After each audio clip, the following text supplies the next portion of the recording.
আসসালামু আলাইকুম রহমতুল্লাহ বরকাত। আপনারা সবাই কেমন আছেন? আলহামদুলিল্লাহ আমি ভালো আছি। কিছু কথা বলি।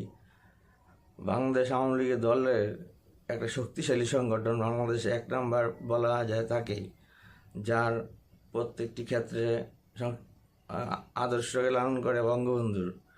যারা বঙ্গবন্ধু আদর্শকে লালন করে সত্যিকারের কর্মীরা আসলে কোনো দিন মূল্যায়ন পায় না, সামান্য মূল্যায়ন পায় না।